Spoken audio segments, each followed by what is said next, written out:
I'm honored to be the facilitator and moderator of this unique, valuable, and meaningful panel. And I will be introducing the women who are speaking as we go along. But first, something about Shavua Dina. This week, we will be reading Leining Parashat Vayishlach. And in there is the story of Dina, a story that is horrific and yet silenced so many times over the years. But a few years ago, somebody stepped into the fray and said it is time to raise the voice of Dina, to give recognition and voice to the story of Dina's sexual assault in Bereshit. And during this Shavua Dina, this week leading up to Vayishlach, women and men, people get together to learn, discuss, and study this episode, not only in order to grapple with her story and testimonies, but to see how it applies in our own time, sadly, as well. And one of the beautiful parts is that it is diverse communities and congregations that come together to talk about the story of Dina and what to do going forward. Together, we express solidarity, trust, care, and compassion, and we call for healing and repair. This panel, entitled Speaking About Dina and Sexual Assault in Our Communities, has a twofold meaning, deliberately. Speaking about the story of Dina and her story of sexual assault within our communities. How do we talk about it? How do we read the texts? Do we deal with it? Do we grapple with it? Do we hear Dina's voice, which is so covered and silenced? But it's also about speaking about Dina and what sexual assault looks like in our communities today. We do not shy away. We do not run away from the difficult topics. Lehefech. On the contrary, we take our time to be thoughtful, caring, supportive, and to think of ways that we can do this together.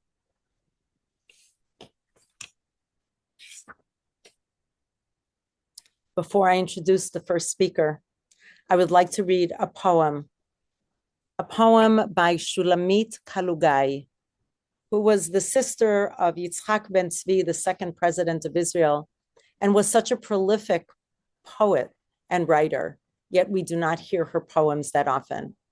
Rabbi Dr. Wendy Zierler is raising her voice that felt silenced, and I want to read this poem about Dina that Rabbi Wendy translated. The name of the poem is Dina, and it comes from a collection of Shulamit's poems called Nashim, women. Dina. And afterward, sister, did you continue to live as before? Where? You don't reply. And the Ein Dor oracles are no more. Did you return to your mother's home, to your tent? Did you give birth bitterly to Shechem and Hamor? And abandoned, captive in your brother's tents, did you complain, rebel, curse your bitter fate?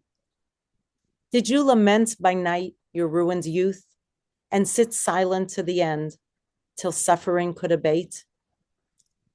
The little book doesn't tell me. And the Ein Dor oracles have vanished from their source. The dust of past generations has covered forever your life's footsteps, Dina, Jacob's daughter, and hidden your final force. Together, let us uncover her voice. I'm honored to introduce Judy Klitsner, amazing writer, thoughtful speaker. She is a senior lecturer at Pardes Institute of Jewish Studies in Jerusalem for many years, one of my personal heroes. The author of the book, Subversive Sequels in the Bible. If you haven't read it, please do. How Biblical Stories Mine and Undermine Each Other, which received the National Jewish Book Award. Founding board chair of Sacred Spaces, an important organization that works to systemically address abuse in Jewish institutions, because we don't hide that anymore and say that there is no abuse, sadly, in Jewish institutions. Judy will be talking about an article that she wrote in a mini shiur, how biblical texts warn in detailed, disturbing, and highly relevant ways of the dangers of granting unchecked power to our leaders. What are the limits of rabbinic authority? In addition, Judy will consult texts that offer constructive models for avoiding these dangers and for safeguarding the public. It feels particularly relevant for rabbis and spiritual leaders in understanding how Yehuda and David's problematic behaviors might connect to our own lives, include myself as a rabbi, and as community leaders. Thank you so much, Judy. Thank you, Rabbanit Bracha. I want to make sure everybody has a copy of the source sheet that is out there in the atmosphere somewhere. We're going to be working off of that. And I'll get started. As advertised, I'm the founding board chair of Sacred Spaces, an organization that was founded about 10 years ago with a not so humble goal of doing no less than changing the culture surrounding abuse in Jewish institutions. And I want to say a few words about what that old culture looked like. And sadly, that culture is not entirely relegated to the past. But it started with a kind of blind faith in our leaders, that we had this kind of naive idea that if we just pick them well, if they're wise, if they're talented, if they're Talmidei Chachamim, that everything was going to be fine, right? We didn't have a safeguarding system, we didn't have oversight, but we had a kind of general attitude. It's kind of like what we say here like to say here in Israel, "Yeh beseder," it'll be fine.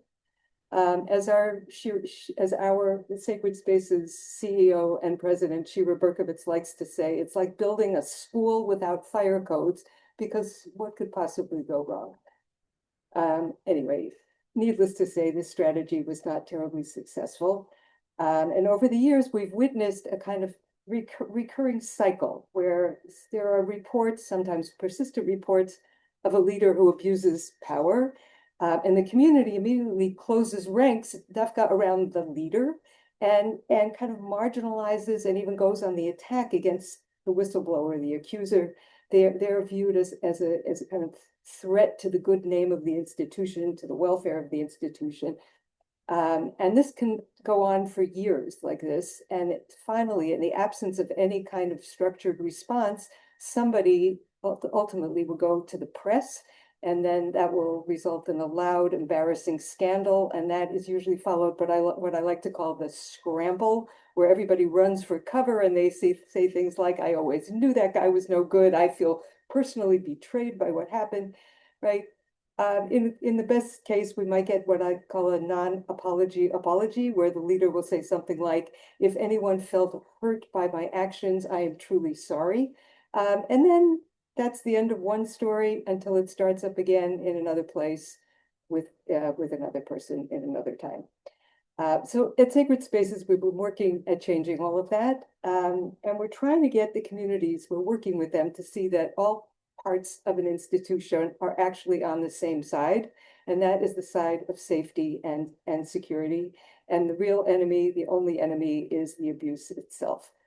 So to highlight some of the errors of the old culture and to explore some models for a better one, we're going to look to our Jewish bookshelf in the basic belief that safeguarding the public is a fundamental Jewish value. Our main focus is going to be on the story of David and Bathsheba, but as background, we're going to take a very quick look at a story that in many ways is in dialogue with that story. There are a lot of similar tropes in the story, and that's the story of Yehuda and Tamar. So if you look at the source sheet, you'll see that in source number 1, where David's lineage is traced at the end of the book of Ruth, it goes back, instead of going back to where we'd expected to start with Yehuda, who's the head of the tribe, it begins with the son of Yehuda, whose name is Peretz. And to me, this is a kind of symbolic name, Peretz, which means bursting through. And I think it kind of points to the tendencies of natural leaders at the two ends of this line, Yehuda on one end, and David on the other, who burst through in various ways all kinds of accepted bounds and norms. That can be in a positive way, where if you have a really gifted leader, they can burst through the bounds of conventional thinking. They can lead with vision, with creativity, with courage. But on the negative side, they can also break through the bounds of morality, of religious practice, of law, and they can end up blurring and even crossing the lines between a pure and holy leadership and actually just gratifying their own needs. And that's something that we've seen again and again. Yehuda is the natural leader of his brothers. He's born forth, but he rises to the top. And the first words, what I want to look at with you is source number 2. The very first words that come out of his mouth, I think, are very instructive. In source number 2, the brothers are standing around a pit trying to figure out what to do with the brother, Yosef. And Yehuda stands up and says, Ma betza. First words that come out of his mouth, what's the gain? Basically, I think this points to a kind of instrumental view of others, of human beings, that Yehuda has both toward Yosef. Later on in this story with Tamar, we're going to see it there as well. What gain can this person bring to me? We're going to see a very similar situation when we get to the story of David and Bathsheba. He is also going to look at others in this instrumental kind of way. We learn a little more about Yehuda when we get to source number 3. At the beginning of the story, his story with Tamar, there are 2 outstanding verbs that start the story. Vayar sham Yehuda bat ish Knaani ushmo shua vayitacheha. This is a very known formula in Tanakh, ro'eh and lokeach, seeing and taking. The formula means people taking impulsively that which is not to be taken. In this case, the Canaanite woman, this is the cardinal sin of the children of Abraham, don't marry a Canaanite woman, but Yehuda says, I want to do that, and he does it anyway. We're going to see that same combination of seeing and taking, of course, in the story of Dina, the terrible story of the rape of Dina, and we're going to see it in the story of David and Bathsheba as well. Another key element that unites the 2 stories, if you look still in source number 3, Vayishlach Yehuda biyad re'ehu ha'adulami. The sending of a messenger to do his dirty work for him. And in this case, it's this really intriguing, mysterious character, this ubiquitous Adulami, where he's constantly running and doing Yehuda's bidding for him. For anybody who wants to see, there are many more parallels between these stories. I wrote it in an article in an online resource of Sacred Spaces. It's our safety and responsibility guide. But we're not going to go into all that. I want to just get to the one main difference between the 2 stories. And that is, in the story of Yehuda, because of the intervention of a brave and moral woman by the name of Tamar, Yehuda has the opportunity to reflect on himself and to actually turn himself around. And if you look here at the end of source number 3, Tamar says these very powerful words to him, Haker na. And I think this is really a call to recognize yourself, right? Look inside yourself. Is this the man you want to be? Is this the leader you want to be? And Yehuda, in a rare moment, seizes the opportunity, and he demonstrates the classic steps of authentic tshuva. As we see, he gets up, he says, Tzadka mimeni, 2 simple words. He doesn't make any excuses. He just admits that he's wrong. He offers full details. Ki alked lo netatia l'shela b'ni, itemizes it. And then he also models azivat hachet v'kabbalah la'atid. He's not going to return to that behavior in the future. We're told at the end of the story, v'lo yasaf od l'da'ata, he no longer has sexual relations with her. And Rabbi David Silber, I think, interpreted this very beautifully by saying it's a kind of tikkun for him, because his first encounter with her, sexual encounter with her, was done in this instrumental way. He is going to refrain from all such behavior with her. Right? It's not exactly a love story, but it is a story of real tshuva. Okay, on to David. David is a Peretz figure who is oozing charisma in every direction. It's a Cinderella story of sorts. He's the unlikeliest character to rise to royalty. He's the smallest, he's the youngest, but everybody just knows he's the one. And if you look at source number 4, everybody loves him. most unlikely people, the family of Shaul, his nemesis. Yonatan loves him, Michal loves him, is the whole house of Israel loves him, and Shaul himself, right? His enemy loves him. Nobody can help loving him. He's filled with charisma. But if you read on in his story, what was really surprising is that we don't have a single statement that David loves anybody else. It's as if he's just like taking in, internalizing the love, the adulation. And ultimately, what we're going to see is that's going to cause him to begin to blur the lines, break through these pritzot, these breakings are going to start of the law, of his basic religious standards, and of the most basic morality. Let's get to the story. Source number 5. I'm gonna have to go through this. I'm sorry about the speed, but that's just the way it is on the panel. Source number 5. Please, as I'm reading quickly, just pay attention to the words that I've underlined, and you'll notice that there are certain very, very strong repetitions going on here. Vayihi le'et set hamalachim, vayihi le'et ha'erev, vayakam David me'al mishkavo, vayitalech al gag bet hamelech. Okay, it's evening. He's been taking a long siesta all day long, and he gets up in the evening. All the people are at the front fighting the war. Here is David, the slayer of giants. He stays behind and sleeps. He wakes up in the evening. He takes a look at and he sees this woman. Vayar isha rochetzet me'al hagag. V'ha'isha tovat mar'eh ma'od. She's very beautiful. Vayishlach David. Vayidrosh le'isha. Vayomer halo zot bat sheva bat Eliam eshet Uriah Hitti. Couldn't be more clear. He sends a messenger. Notice the sending all over the place. And he's told this is a married woman. Vayishlach David malachim. Vayikacheha. Here is our seeing and taking. And this is, of course, much worse than what we saw in the story of Yehuda, because here, this is a married woman. There are very serious consequences here. But his impulse says, his lust says to him, I see her, I want her, I'm taking her. Notice the repetition here of the root verb lishloach shin lamed chet. That root appears in the story 7 times, and the word malach, which also has the meaning in this story of messenger, appears another 6 times. Right? It's a really central component of the story. It's all about intermediaries, henchmen, messengers, far beyond the single adulamite that Yehuda has. David has this entire sophisticated, discrete mechanism of helpers and defenders. Let's get back to the story. Vayishlach David el Yoav, shlach elai et Uriah hachiti, vayishlach Yoav et Uriah el David. Send him, he sends it. Okay, what's the plan? Obviously, David has the solution. The solution is Uriah. All he has to do is get Uriah to sleep with his wife, and then there's a new narrative about Bathsheba's pregnancy. Okay, so he comes, and I'm just going to summarize. David asks him, how are you? How is the war? How's everybody doing? And then he says to him, he finally gets to the point, Vayomer David Uriah, Red leveitcha urchatz raglecha. Go down to your home and wash your feet. And here a new recurring word takes over, and that's the root yud resh dalid, to go down.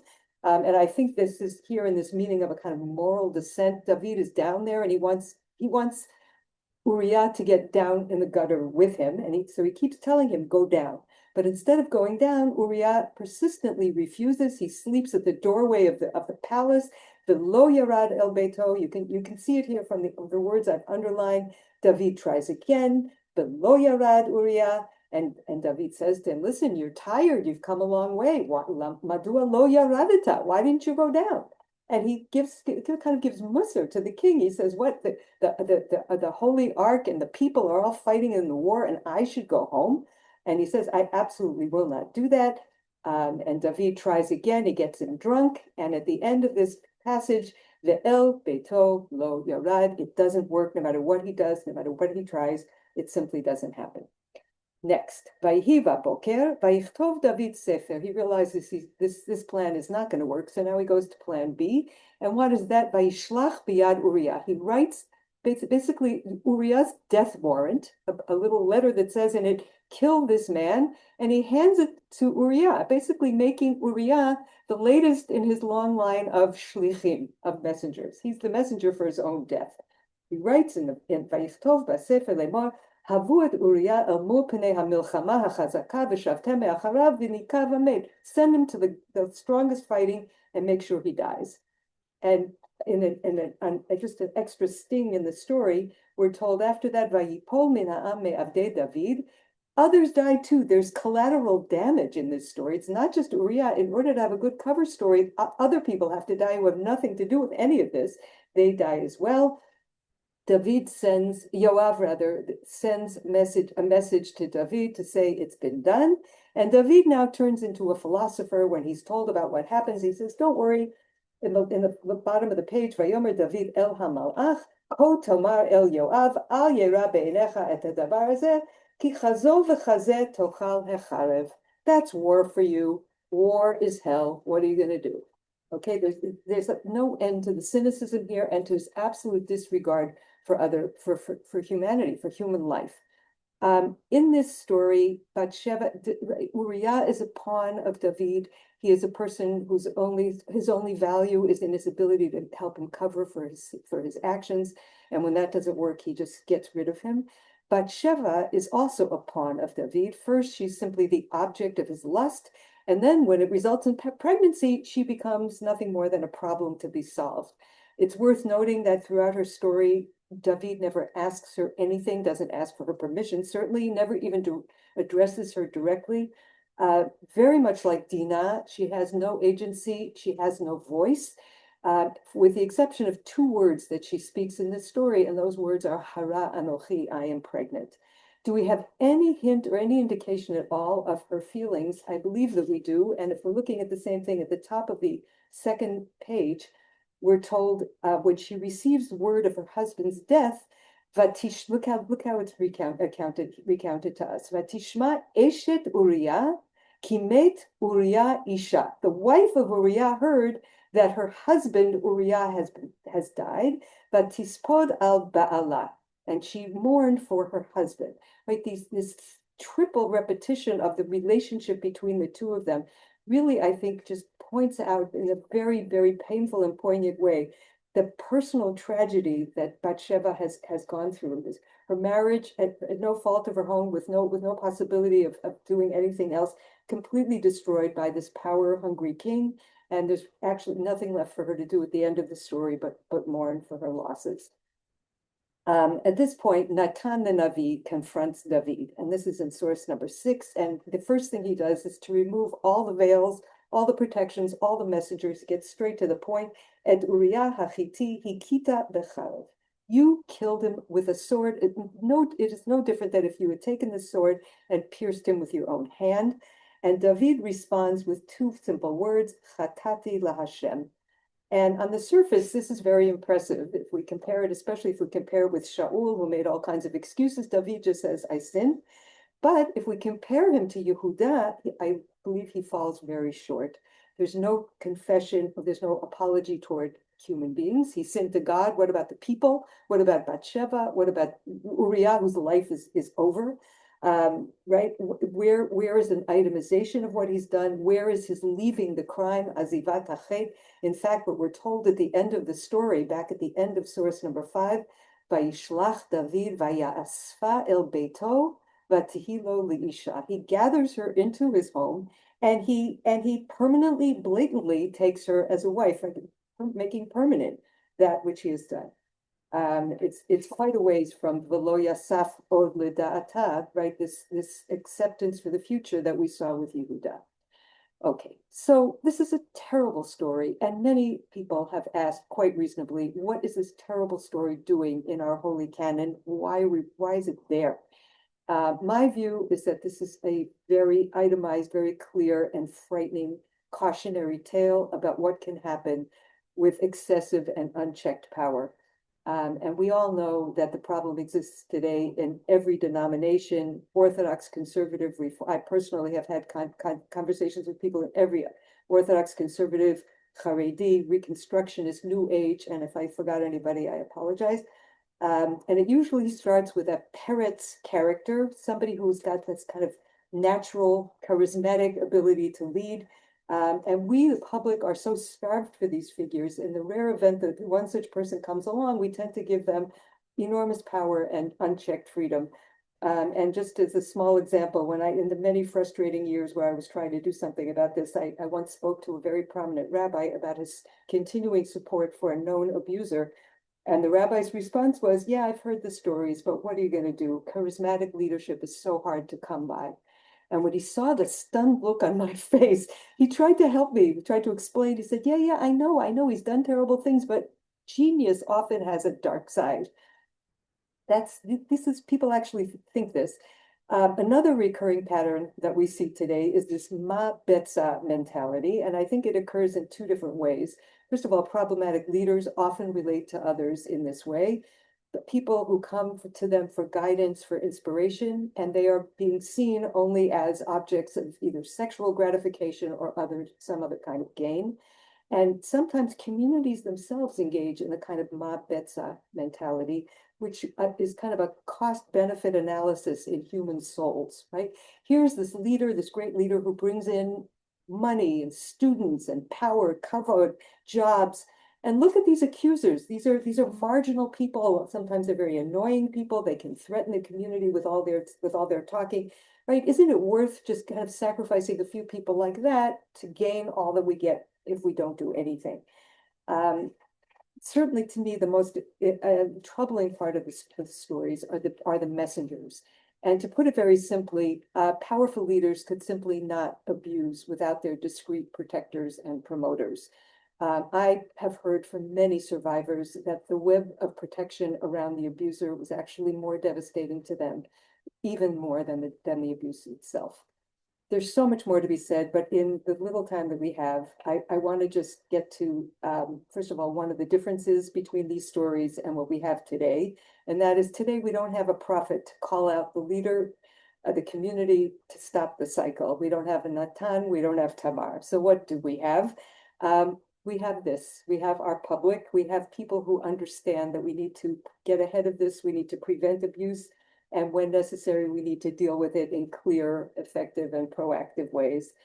So with all that in mind, we created Sacred Spaces about 10 years ago. And now I want to get to finally to a little bit of a good news section of this talk, also to be found in the pages of Tanakh. If you get to the end of source 6, one fundamental aspect of our work can be found at the end of David's story when Natan says to him, Ki ata asita basete va'ani eseh et hadavar hazeh neged hashemesh.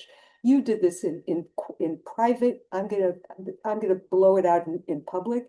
And this, of course, is predating the famous statement by Justice Brandeis, who said, sunlight is the greatest of disinfectants, or in other words, transparency, transparency, transparency.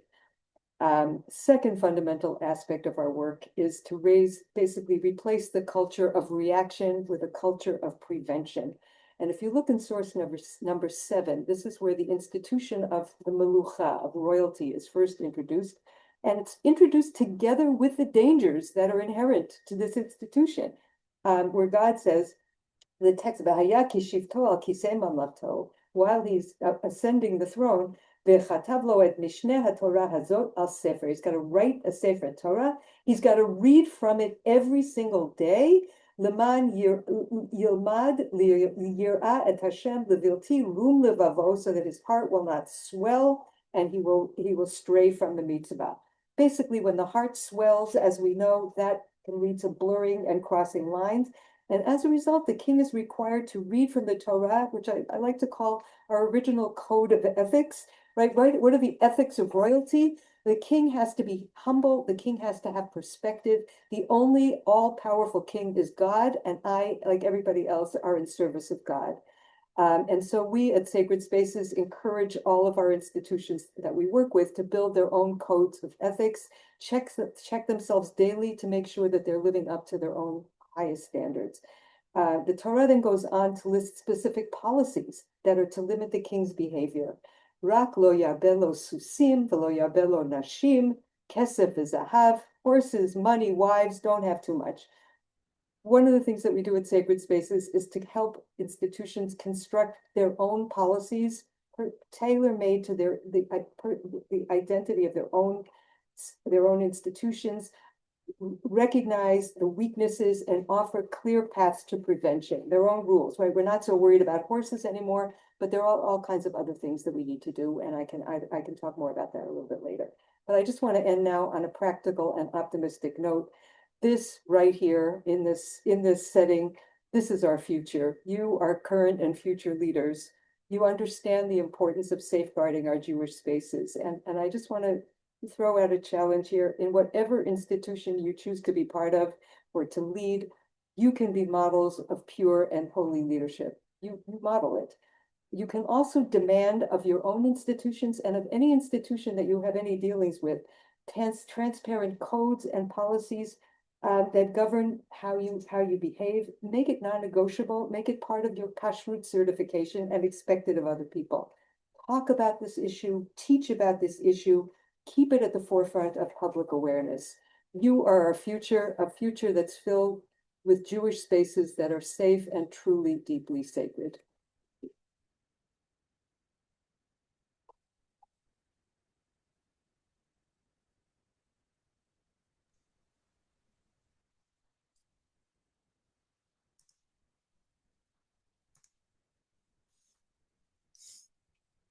Thank you so much, Judy.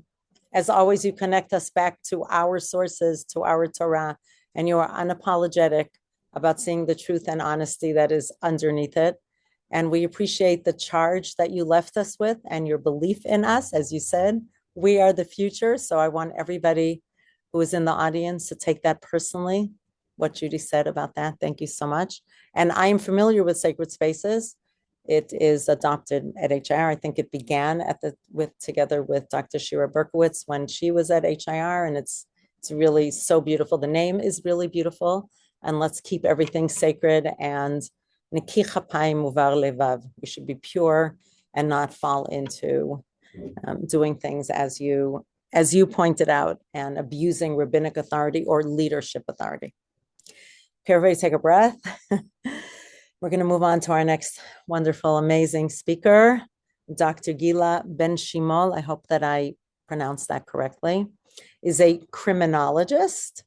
So cool to meet an Orthodox woman who is a criminologist. That's aside. Educator and victim advocate who works with survivors, faith institutions, and leaders to prevent and address sexual violence and other abuses of power. Dr. Guila Benchimol has been the Senior Advisor on Research and Learning at the Safety, Respect, Equity Network since she helped guide its launch in 2018. And I can tell you that she works across denominations and across communities because Dr. Benchimol cares about the topic and cares about what happens to people and how to prevent that, and is not secluding herself and siloing herself. And I think that's all of us, all of the speakers, but I specifically want to relate to you. And I've heard specifically about how you've reached out across denominations. Today, Dr. Benchimol will be examining the verses about Dina through the lens of survivor experiences and invite us to reflect on our individual and communal roles and responses when it comes to abuse. Dr. Guila will offer rabbis and speakers practical guidance on how to structure the Shabbat Rasha or other Divrei Torah that we may be giving this weekend, and whatever else you have to leave us with. Thank you so very much. Thank you so very much for having me here. Thank you specifically to Rabbanit Sarah Segal-Katz for organizing this conversation and Yeshivat Maharat for hosting.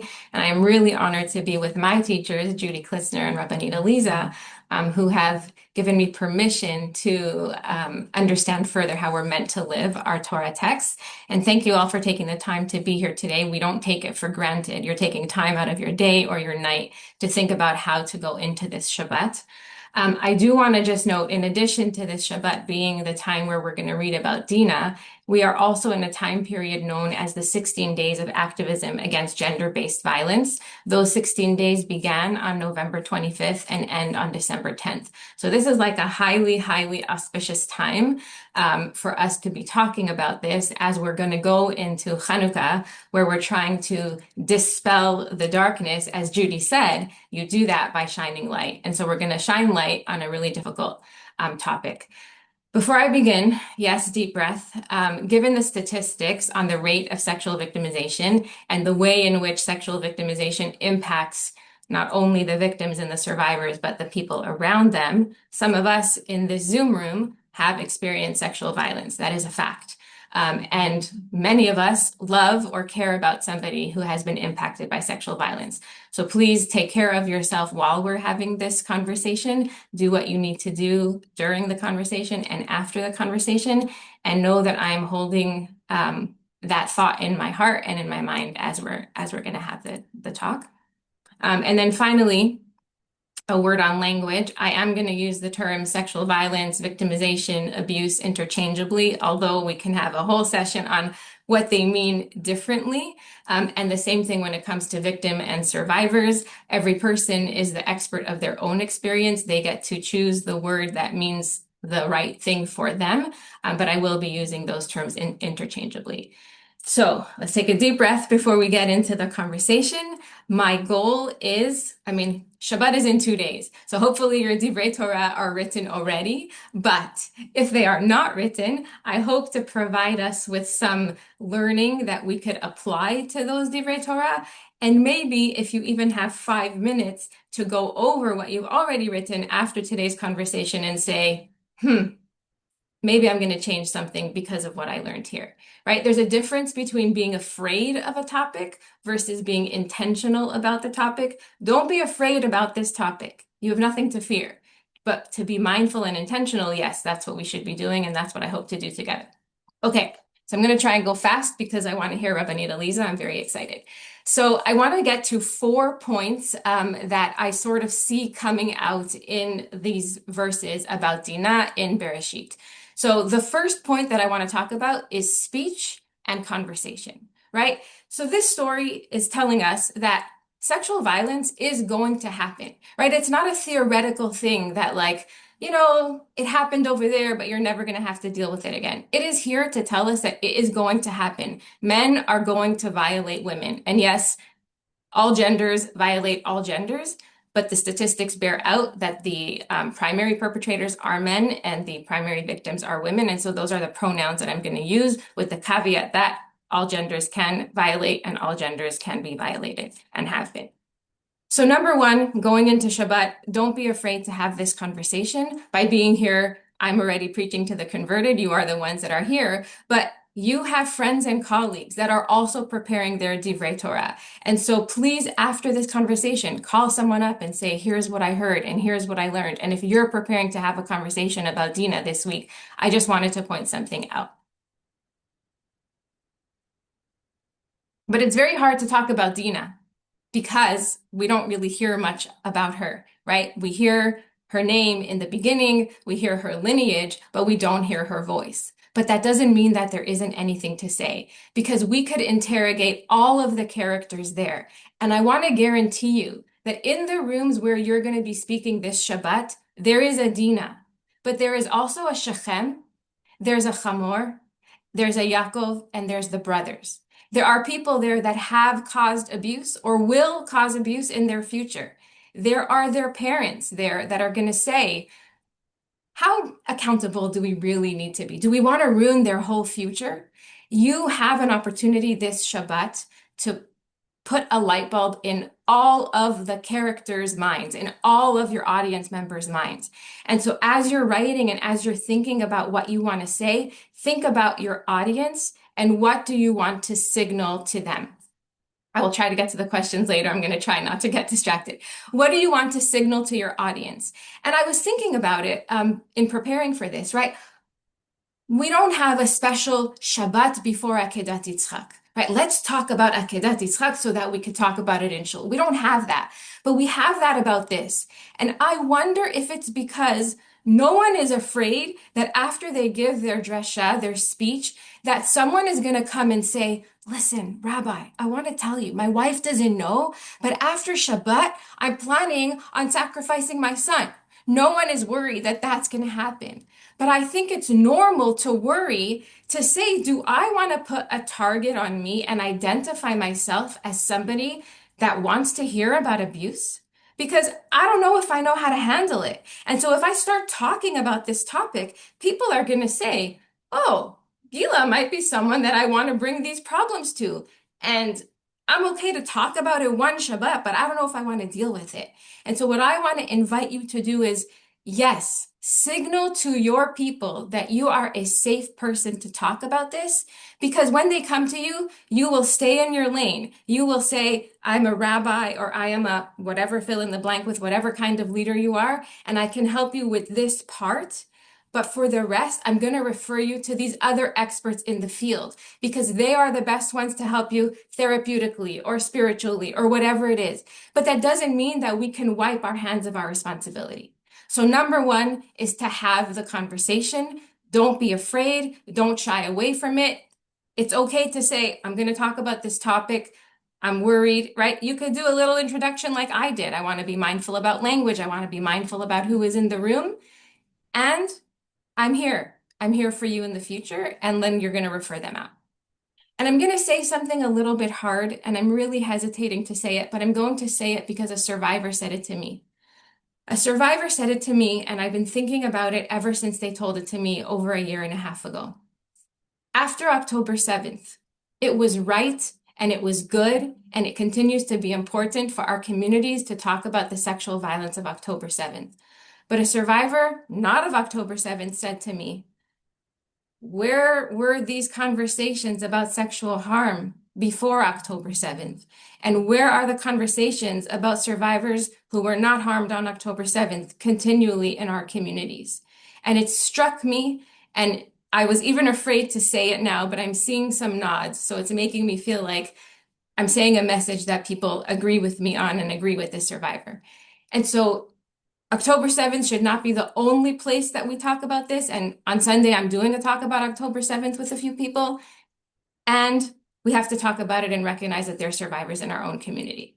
The last thing on speech I'm going to say, even though there's so much more to say on speech, is that speech is how we create worlds, right? God created the world with words. We have the Aseret HaDibrot, which, yes, they are the 10 commandments, but they're just the 10 sayings. And in the story of Dina, Dina is destroyed by speech. She is silenced by speech. The brothers and Shechem and Hamor and Yaakov, they cause a lot of violence with their speech. It starts with their speech. And so as you enter the conversation, be very mindful that there is speech that silences and there is a silence that speaks. And that's what this whole conversation is about. That's what this whole parasha is about. Speech that silences and silence that speaks. So that's number one. Number two, the second thing I want to talk about is silence and disclosures.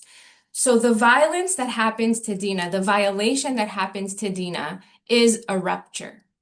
And I read something the other day that struck me, and I have gone over these psukim many, many times. Rabbanit Aliza and her colleague, Ariella Morkowitz invited me to teach about this many years ago. So I've been looking at these psukim for a long time.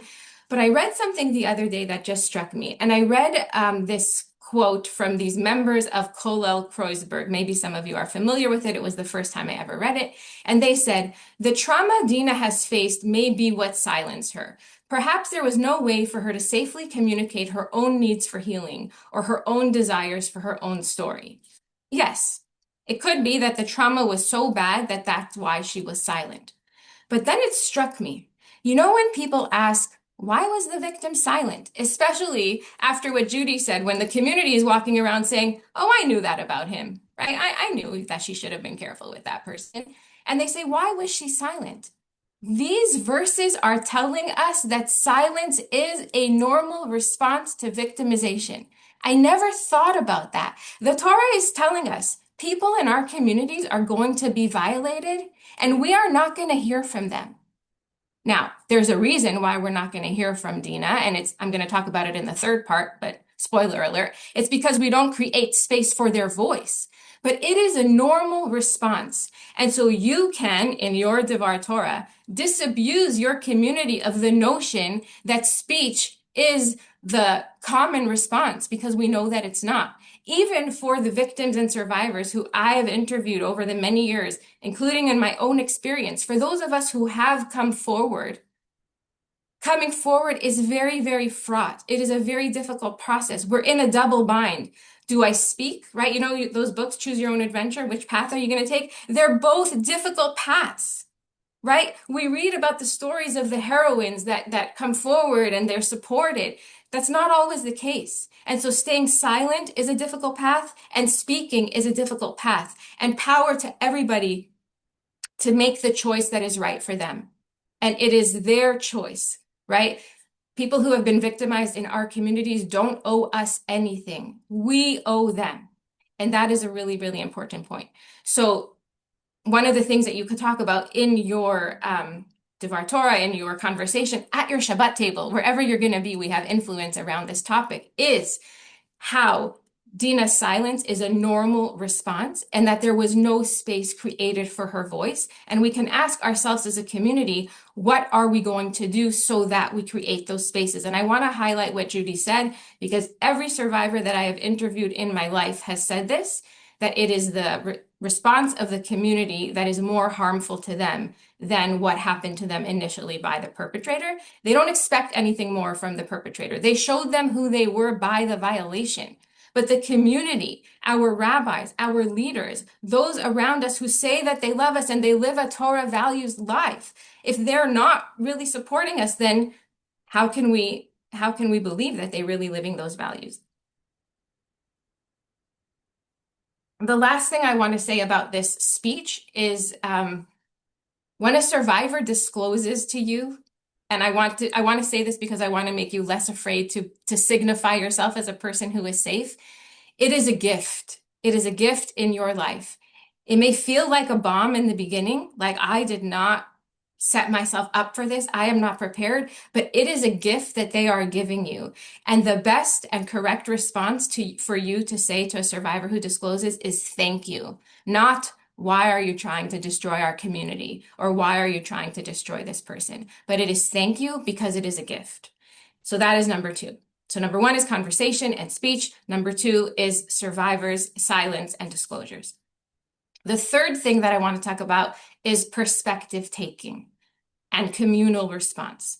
And so when you look at the story of Dina, we hear about Dina. She then shifts to the girl, the sister, the daughter, right? And suddenly we are getting Shechem's perspective, why he did what he did to her. There's actually justifications in the verses of why he did what he did. We are getting the perspective of the brothers. We're getting the perspective of Yaakov. What does it mean to the brothers, to Bnei Yisrael, the sons of Israel? What does it mean to them? But we have no consideration of Dina, and there is no space created. And so what is really, really important for us to understand, and going back to language, right? The philosopher Katie Mann, she talks about these 2 really important terms. The first is called himpathy, right? Him and empathy. And the second is called herasure, which is her and erasure. And she says that in our communities, when a victim comes forward about sexual violence, there's a lot of himpathy. There's a lot of outsized empathy for the male perpetrator. And there's a lot of herasure, the erasing of the woman. And if that is not what these verses are about, I don't know what to tell you, right? That's what these verses are about. And one survivor said to me, I'm quoting to you what they said because it's so powerful. Sexual violence is about having our choices stolen from us. Therefore, in your compassion for the victim and concern for others and anger at the perpetrator, don't replicate that damage by taking away the victim's choices. Dina has no choices here. She is not asked, she is not given, she is not considered. But we have the power not to give Dina her voice back, but to change our behaviors. We are the Shimon and the Levis and the Yaakovs, and we have the opportunity to say, I need to be responsible. I need to do what Judy said, right? I need to do the policies. I need to follow the law. I need to do all of those things. And I need to go back to the survivor and check in with them and say, what feels good to you? What feels right to you? How can I be supportive to you? How many survivors have told me that when they disclosed, the anger of the people that they told made them stay silent because they were afraid of how those people were acting out. And that is these psukim. Violence begets violence. right? It starts with an act of violation, it ends with an act of violation, and I don't know if that's what Dina wanted. And so we don't want to create more violence in our responses. And the last thing on this, I know I keep saying the last thing, there's always the last thing. The last thing on this piece is that you need to know as leaders, the response to disclosures of victimizations, our response affects three things which really matter. A person's ability to recover and heal, their rate of recovery, how quickly they will heal or not, and their ability and desire to navigate systems. So you, by being responsive in a supportive way, can open doors and worlds for a person who feels like all of the doors were slammed in their face. The third thing that I want to talk about is, no, the last thing that I want to talk about, because we're not going to have time, is seeing and honoring the whole person. When you say Shabbat Dina, right? What do you think? We're going to talk about sexual violence. This is a hard conversation. I have to decide if I'm prepared for this. Dina was a whole person. She was a whole person. But all we know when we talk about Dina, and there are midrashim about what happened to her. There are midrashim about who she married and about who her children might have been. There's more to Dina than just this story. But when we hear the word Dina, that's what we know. And so what I want to remind us is that victims and survivors and those who have been made to endure sexual violence, they did not choose it, are whole people with whole lives. And it is imperative that we remember to see the whole person, to acknowledge the whole person, not to categorize them in this one little box and put them in this place of this is all that they are. And most survivors that I have interviewed have talked about post-traumatic growth. I want to be really clear. It does not mean that they are happy about what happened to them.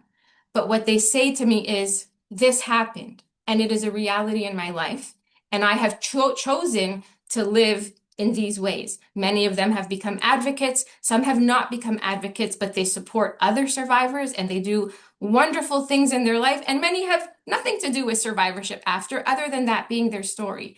And so it is really important to us that we don't only see Dina as Genesis chapter 34, but as a much wider person and a much bigger story. I just want to close with a word to any survivors that are listening today. I hope you know that you are not alone. I hope today's conversation helps you to see that there are people that you can be safe with, and that your voices should be embraced and uplifted, and space should be created for your voice and your agency. And I bless us all that we should go into the Shabbat feeling a little bit more prepared and courageous to approach this topic. There was a ton more that I didn't get to say, but I'm so excited to listen to Rabbanit Aliza. Thank you.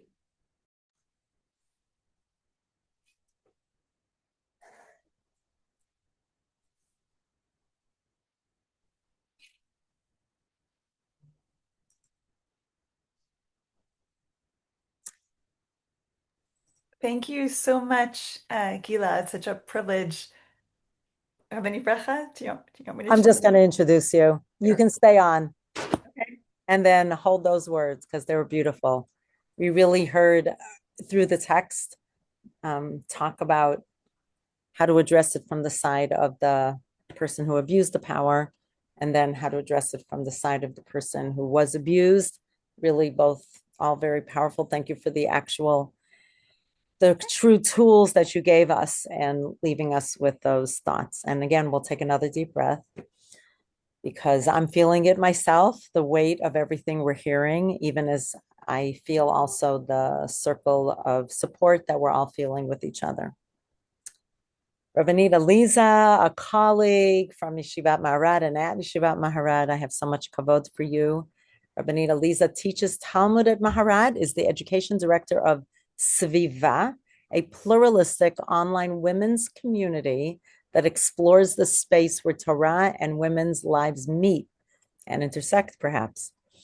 Rabbanit Aliza, we are honored to hear you discuss how Sviva has created programs about sexual violence against Jewish women and the lessons that they have learned, offering empathy and consideration for the Dinas among us in Israel, in the US, and particularly in the aftermath of October 7th.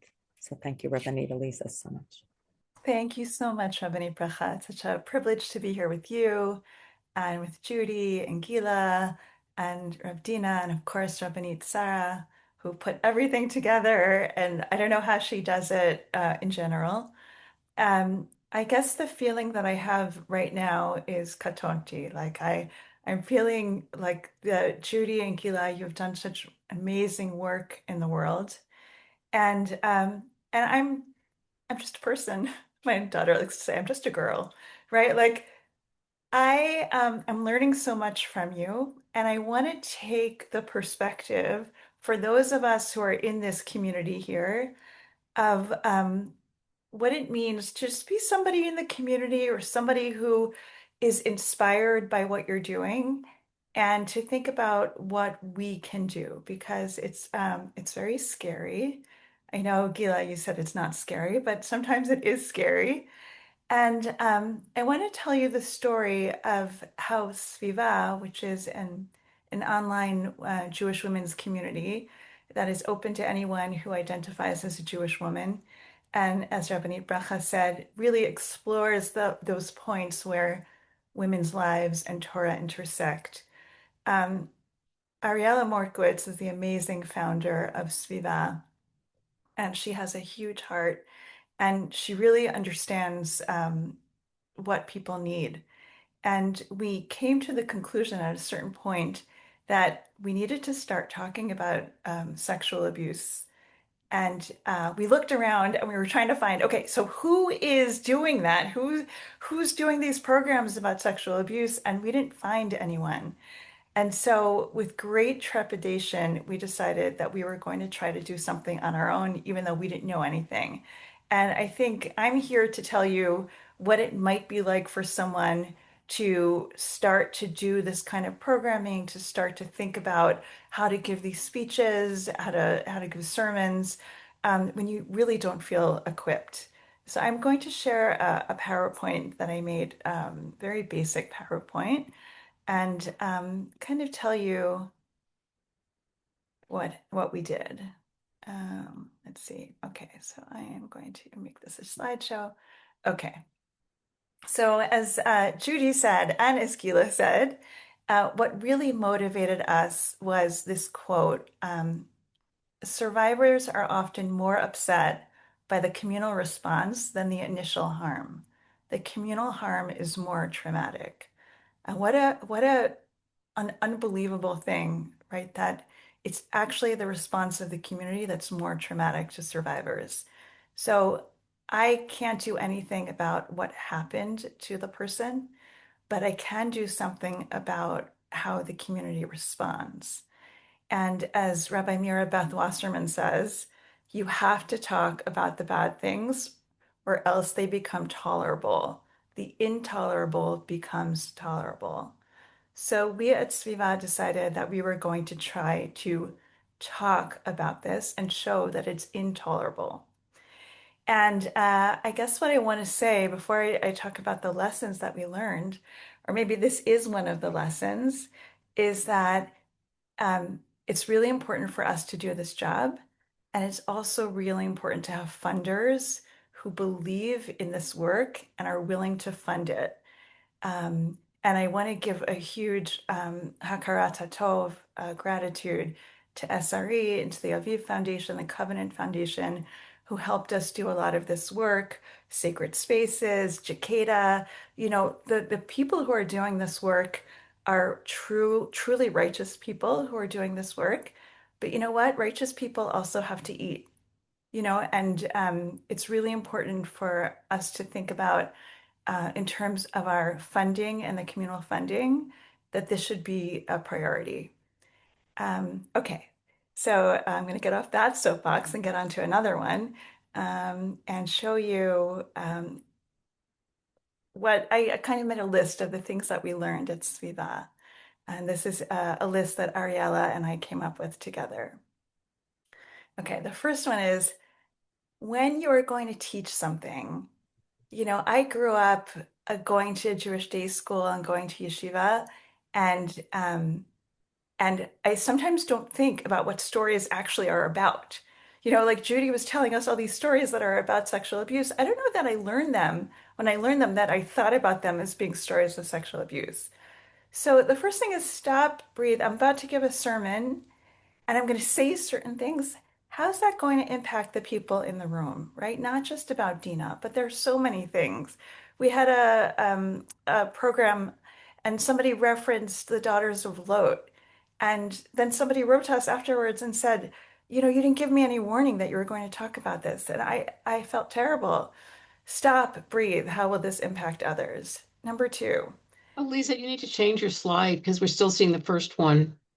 Oh no, okay. Let's try this again.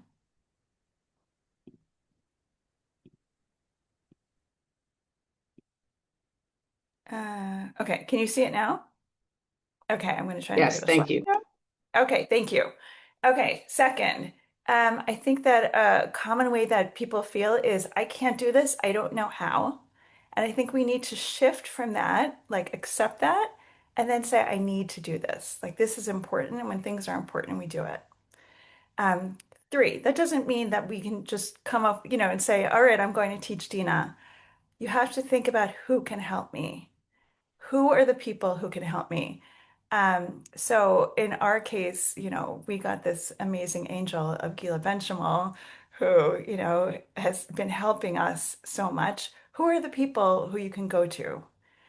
Four, think about who will be in the room, right? Who are the people who are listening to what you're saying?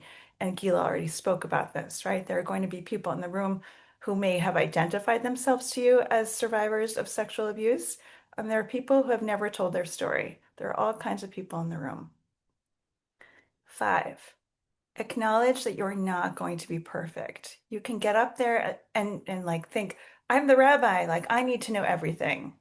But getting up there and saying, I think this is really important. I'm not an expert. I'm trying as hard as I can. And six, please give me feedback if I do something wrong. I'm doing my best. Number seven, set the stage in your community. Don't only address the most extreme cases. For instance, you might not want only to talk about Dina. You might want to talk about the book of Ruth for Shavuot, and you might want to talk about what happens when a community listens to women and their claims, and when a community does not listen to women. So you don't always have to be on the nose for the really, you know, awful things. Also start to set the stage in your community. Number eight, if you're going to speak about something that's really hard, you might want to arrange in advance to have professional help, like a trauma-informed clinician who's available. This is what we did in our Sviva gatherings. And nine, consider having space to process or return to real life. In other words, you know, people are going to come to your sermon and then they're going to go home. And you've just activated them in all the best ways. But maybe you need to have a room after your sermon where people can just sit and breathe a little bit and somebody can guide them in some breathing. Okay, those are some of the things that we learned at Sviva. I just have a couple of minutes left, so I'm just going to show you to let me know if you can see. Can you see the where I just moved to? No. Okay, hold on. Well, how about now? When I don't do it as a slideshow? Okay, Now so you just can see it. great. So I want to show you some of the programs that we did at Sviva that might be a way for you to also think about how you're going to deal with this in your communities. The first program that we did was about Purim and Me Too. Um, you'll notice Gila Benchimol in many of these flyers here. Um, in the ways in which Esther was abducted and raped, right? And how do people feel when they are reading Megillat Esther? We also did a program called Did You Hear What Happened to Dina? Responses to Abuse in the Torah and Today. Again, as Gila said, much of the story about Dina is about the responses to Dina. And much of what we can do is to figure out how not to re-traumatize survivors. How are we listening, responding to women's voices in the book of Ruth and Today, as I said before? Again, standing up, stories of upstanding. What does it look like to stand up against gender-based harm? Taking back Yom Kippur. On Yom Kippur, we have all this language about forgiveness, and you must forgive, and you must forgive. What does that sound like to a survivor? And to address that head on. Tisha, and then we did a few programs after October 7th. We talked about Tisha B'Av, the way in which Eicha portrays Jerusalem as a woman who is a victim. And again, when war hits too close to home together as Jewish women, already 1 week after October 7th, we did a program about the ways in which the sexual violence of October 7th can activate people who are themselves survivors of sexual violence. So I have a lot more to say, but I just want to give you a little bit of chizuk, a little bit of encouragement that even people who are not experts can get up and can do a lot of good. And it's really important to not be silent. Thank you.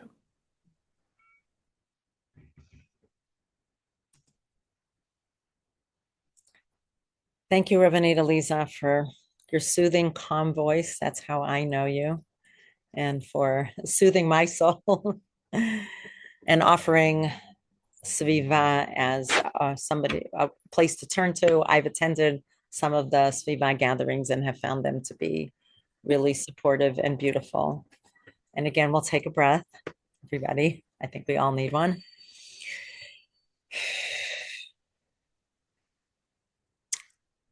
Rabbi Dina Najman. Oh, what a cherished colleague in Riverdale.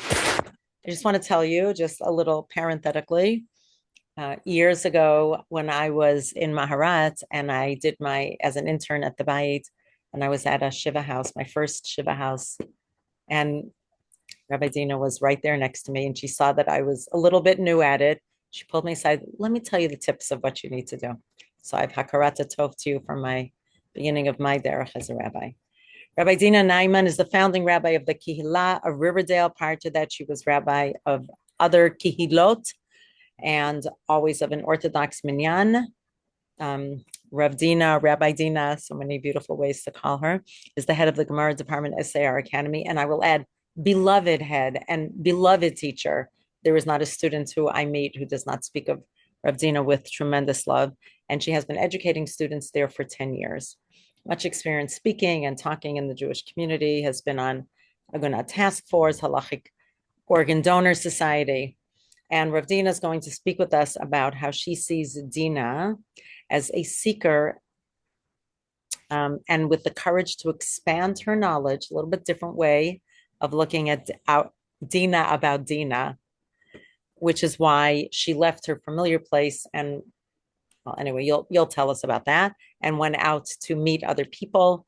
And Rav Dina will also talk with us about the responsibilities within the synagogue and what she herself has learned since taking up the position as senior rabbi. Toda rabba. Thank you, Rabbanit Bracha, and of course, thank you to Rabbanit Sarah Segal-Katz for pulling this together, and Rav Aliza and Judy and Guila and everyone who's here, and with all your wisdom. And thanks for inviting me to be a part of this discussion, which I'm really it means a great deal, and I'll give you a little background. So, as you heard, my first name is Dina, and I was named Dina Malka for both my father's paternal aunts, Dina and Malka, who were both killed in the Shoah. And I recall one of the first times I must have read Vayishlach in shul, I could not believe the narrative. I was always extremely frustrated that the brothers Shimon and Levi defended their sister's honor and was challenged. But not really knowing anyone with the name Dina as I was growing up, I felt a bit uncomfortable with this name. I felt I carried the same name as someone who was sexually violated. So I began to shift focus, and mostly at home, I looked at the meaning of Dina Malka, Queen of Judgment. I would go around. I was the three of four. I'm the three of four children, and I felt I would march around. I'm the Queen of Judgment. It didn't get me very far. I just want to say that it got me actually nowhere with my siblings. But I saw a certain strength and dignity of its meaning. But the narrative of Dina bat Leah v'Yaakov still stuck with me. In the back of my mind, my name reminded me of tragedy and victimization. And many years later, I was able to see the narrative with a new lens, most notably at the Tish in my wedding. My dear friend Mindy Reese, then Mindy Spear, gave a Devar Torah comparing Dina to Moshe, how they both went out and were curious about the world around them. And we're familiar with the pasuk, Vatese Dina bat Leah, asher yalda Yaakov lirot bivnot haaretz. That Dina, the daughter of Leah and Yaakov, she went out to visit the daughters of the land, right? But to see. And then when you look at Moshe, it says, Vayetse elecha vayar b'sivlotam, right? When Moshe also, when we're first introduced to his excursion, we see that his brothers in the land, and he saw their suffering. He saw both go out, both look. With Moshe, it says, V'acharechein gadal vahi leish das, right? Ramban says there, Moshe went out since he grew to manhood and maturity of mind. He was a thinker. He was allowed to think and explore. He was a visionary. And I began to see Dina with a purpose. She was a personality of strength and of curiosity, and she had that potential. Dina, said my friend, she had that intellectual curiosity. And I began not only to like Dina, because we see that, she had a life. She had a soul. She had something she wanted for herself. And you value the depth of inquiry in her life, that she was her own person, not sitting in a tent alone. And I was inspired by her. But when we juxtapose what happened to Dina afterwards with Shechem, we understand that this life of exploration, of freedom, it was taken from her. This was not only about her vulnerability, but what was taken was her vision for what she wanted in life, or what she potentially could have been, that was stolen. And there was no restoration for her as far as we know. Yeah, midrashim here and there. But if there was, what could have been? So as a Rav of a shul, I was 10 years at KOE and now 12 years at the Guila. And, there have been stories. There have been people who have come forward and spoken about. I've spoken about Dina, and people have come forward. And there were two situations out of several that I want to talk about when you speak about Dina and what could have been available for her. One was when I was at KOE, I recall that there was a woman who came to speak to me about her marriage. It was actually early on when I became the Rav of KOE. And she said about her marriage, that in her marriage, she wanted to come to me because I was a woman. She thought that I could speak about it with her. She couldn't talk about it before. And she expressed that during intimacy, her husband was more forceful in a way than he acted. And she needed a person to talk to, as she was told that this is the way a sexual encounter should be, even though she felt that her life and her freedom was in jeopardy.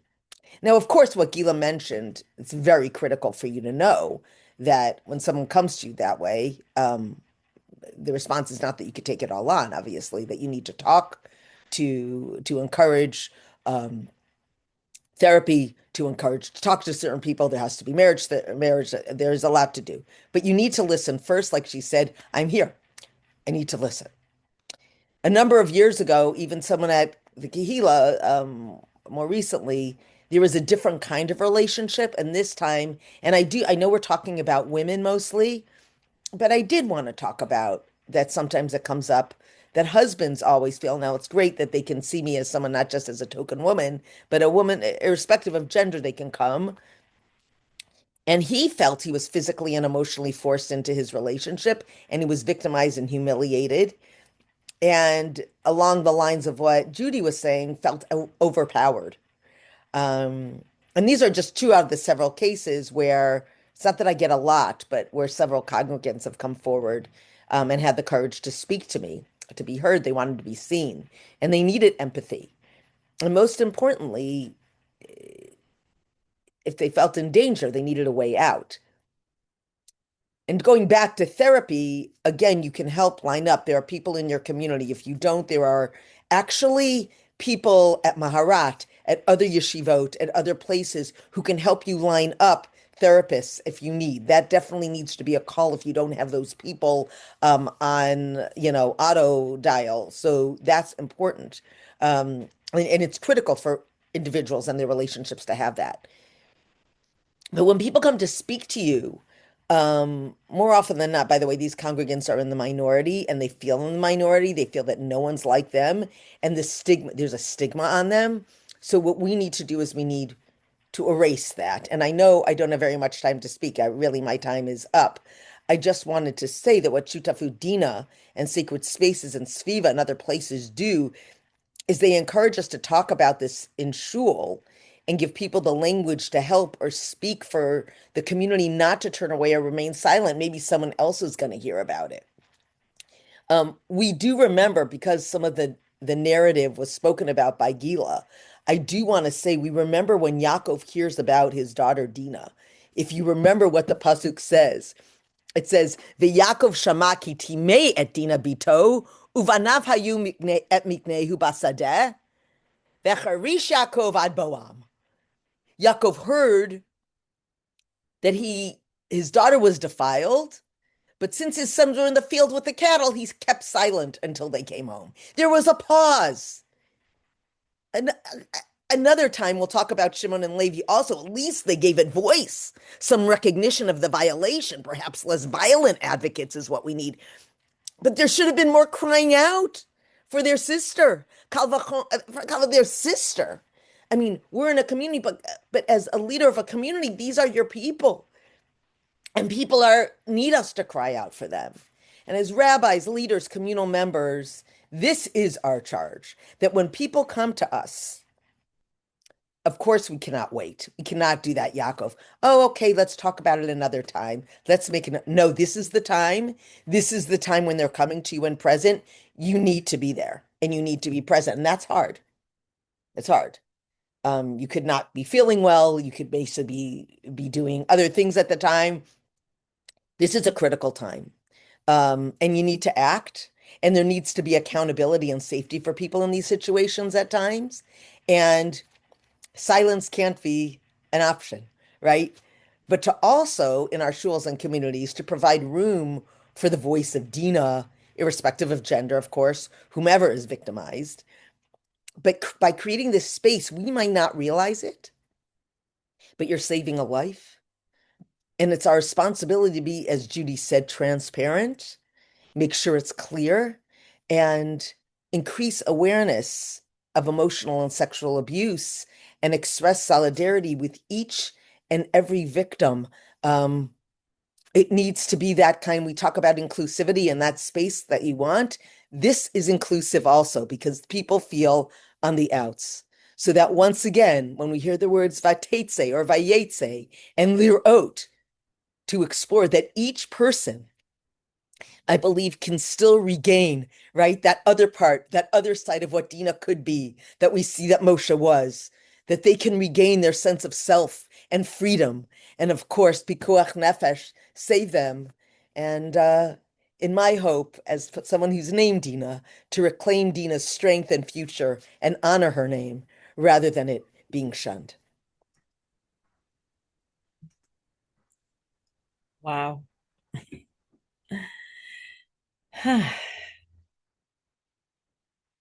Thank you, Rav Dina. Always your words of Torah and wisdom resonate. Thank you. Thank you for leaving us also with a charge and with a curiosity to rethink the way we look at text, as everybody has done already this evening or this afternoon. Our last speaker is the one who made all of this happen. Her energy is boundless. Her interest in so many different areas is limitless. And she navigates herself across the ocean, Israel, America, always caring, always thoughtful, always pushing us to be better versions of ourselves. Rabbanit Sarah, we're interested in hearing you. You are the founder of Guila Center the online magazine Guila, co-founding with Rabbi Tamar Elad Applebaum, a well-known name, the Brit Emunim initiative, which focuses on safety and protection in communal life and on the shared responsibility of rabbis from all denominations in this area, and also the initiator of this Shutafut Dina, which brings together organizations and communities standing in solidarity with the mission to raise awareness of sexual abuse, to work towards response and prevention, always and especially during this week when we read Parashat Vayishlach. Rabbanit Sarah Segal-Katz will speak about the intersection between years-long scars of harm and the ongoing capacity for healing, how one can hold joy and pain, brokenness and faith side by side without erasing the ache that remains. Thank you, Rabbanit. Thank you, Rabbanit Bracha. Hi, good night or afternoon. We can feel the heavy content that we just share, and we can feel that there is a view, there is a way to talk about Dina, even so that we know the silence of Dina. And in a way, Gzar Dina, like the din of Dina, the end of the story in the Bible can change because we can change Gzar Dina of Dina. We can give words here, like Beit Midrash, but I can say that in Gluya magazine, we published a lot of poems, new prayers, dirshuni and other midrashim and essays about Dina, and in a way, it's our aim to give the voice for her, and it's Dina as a gate, as a symbol to have a discussion about sexual abuse and all the effects that we can carry in our private life and collective way as well. I don't know if you remember, but there is a version of Pirkei de Rabbi Eliezer that's saying that the daughter of Dina, it's Osnat.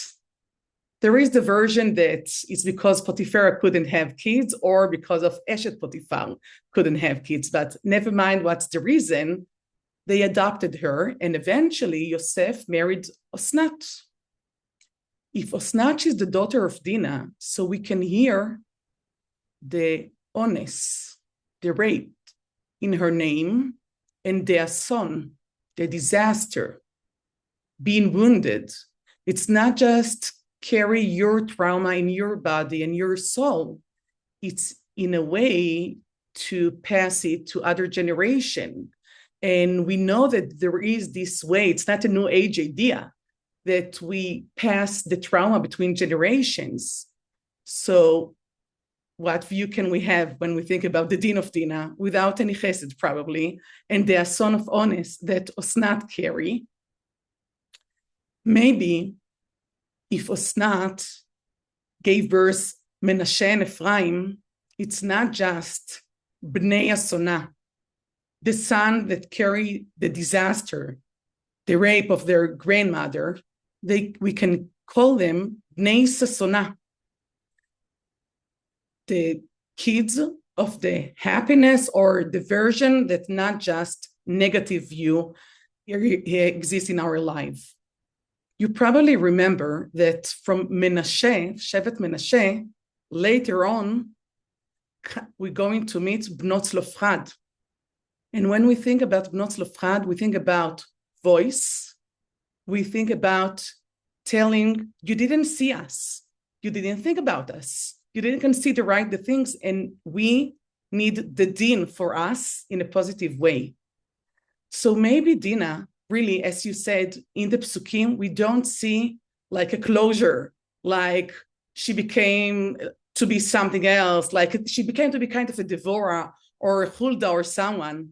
It's not like this. And maybe she carried a new child, Osnat. Maybe she knew Menashe and Ephraim. Probably she didn't meet Bnot Zlofchad. But if we carry things between generations, we can say that even maybe Dina carried the ason and sason, but we can say when we meet Bnot Zlofchad, there is more sason than ason. It's not that Bnot Zlofchad did not have any ason in their life, but there is other perspective of doing, of being active, and make tikkun olam. Olam, as we know, not of God, it's not a solution just for themselves, it's wider solution. So when I'm thinking about the week of Dina, it's not just raising up the subject of sexual abuse and to feel the heavy heart and the heavy thoughts and all the triggering. Of course, yes, and we need to give that a space. But you see the collective way to carry this evidence. It's not stories. It's evidence in our culture, in our Bible, in our layers of thinking and studying. And we can, in a way, להוציא מקרא מידי פשוטו. We've got the freedom to write a new version of who's Dina as the ultimative symbol to sexual abuse. I'll just share with you that all this week, it's the third time that we're doing Dina's week in Israel. I've got to thank to Bnot Dina. It's a group of Reform rabbi that established the attention to Shabbat Dina in this time of the year 11 years ago. And then an Orthodox rabbi came later and suggested, let's do it wider with conservative and secular and not just in Israel. So in this week, for example, we did a lot of activities. I'm going just to say some example. One, yesterday, we sat together at the Beit Midrash of Shechter for rabbis of Shechter, for conservative rabbis, with a lot of rabbis and students that going to be rabbis. And we heard lectures. We heard Judy and we heard other lectures to think about the role that we have as rabbi. And we had a discussion about responsibility. It's a time to think together in person, not just via Zoom. On Friday, we're going to have the second time the gathering of Dina in the street of Dina in Baka neighborhood. It's the street that no one that lives in Baka even understand and know that there is a Dina street because it's such a short street between Derech Bethlehem, the symbol, Derech Bethlehem, till the bakery of David Laor, like maybe like the sugar that you need to take after you're thinking about Dina. Last year, and I'll just add that in Israel, there is, as you know, a lot of streets that dedicate to Reuven, Shimon, Levi, etc., all the 12 Shvatim, and we've got something like 6 streets dedicated to Dina. Maybe it summarizes all the discussion of the public attention or the official attention. So last year, we stood together with Idit Oel and Ayelet Levi, the mothers of Alon Ohel and Naama Levi. And they talked about their faith. They believed that their kids are alive, probably suffering. They are without any freedom, but they called all of us to stand up in the Dina street and to believe with them and to pray. And we prayed together and we read prayers, we sang, we read poems. And we wanted to believe, even so we all was afraid because Dina, we didn't say today, she was kidnapped. We didn't see it before. We didn't say this word before 2 years. And now, a year afterwards, we know that Naama Levi is back at home, and Alon Ohel just came back at home. And Alon Ohel just told us yesterday, part of his evidence being hostage and the suffer that he had, and even with our subject. And right now we hear some of the evidence from men and some of women before, and probably we need more time from the history to hear and to understand. This week we're going to meet on Friday, again in the morning, 10 a.m. Professor Ruth Gadari Halperin going to open the gathering, and then Rabbi Yosef Blau, and then people from Akhel community, Kol HaNeshama community, Degel Yehuda community, Hadar, Shira Chadasha, Yedidia, Ilana Dechaye, lots of people going to pray again for the last 2 years in the process of healing, but about all of our society and the fact, as you said, Guila, we always have in our community people that are silenced, or maybe they did have a voice already and say something about the sexual abuse they had, and we are going to stand in solidarity in purpose in the public space and to say this content. So I just want to share it, and maybe this is the way to carry a son and a son together, because we can't erase the son, but we can't hope and bring the son to our life. Thanks to all of you being here and cooperate with Dina's week. Thanks.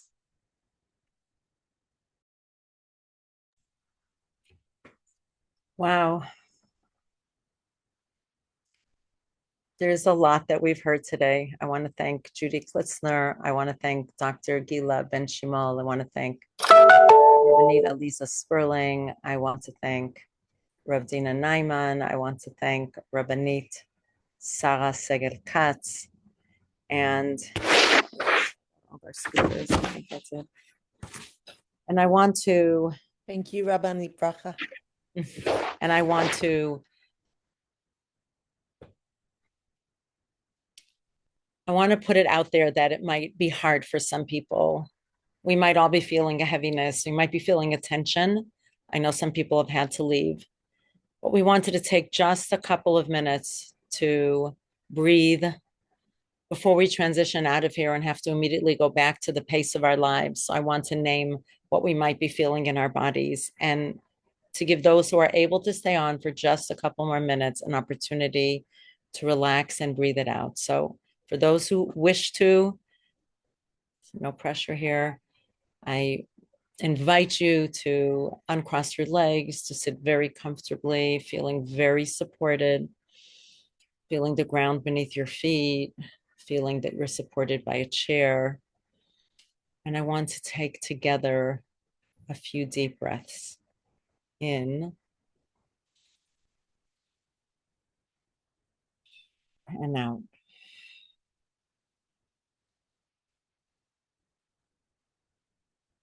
And as we breathe out, let's imagine some of that tension leaving us. Breathing in and breathing out.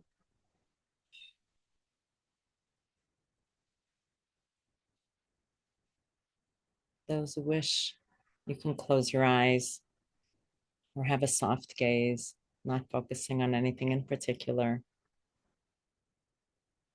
Taking a deep breath in and a deep breath out.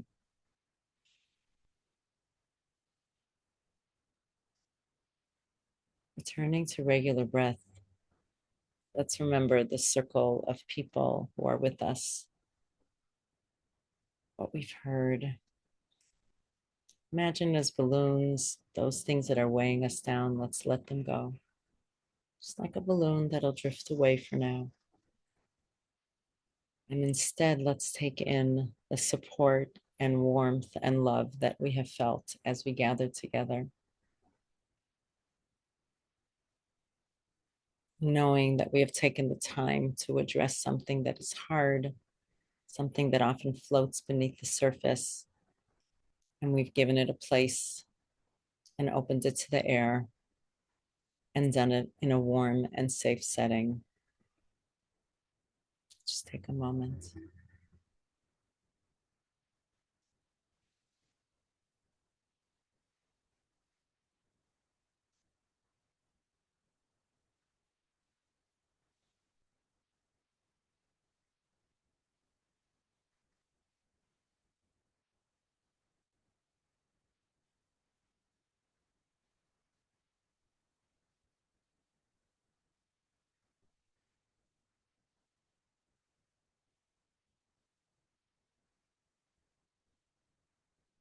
When you're ready, you can open your eyes gently. Bring your focus inside. And we'll say Mizmor L'Todah. Thank you to each and every one of you who came. Thank you for all those who organized and spoke. Thank you to those who care. We hope to see you in the future. And you could look at any of the resources that we shared to reach out if you want to speak more or ask more questions. Sending a Shabbat Shalom Umevorach to all.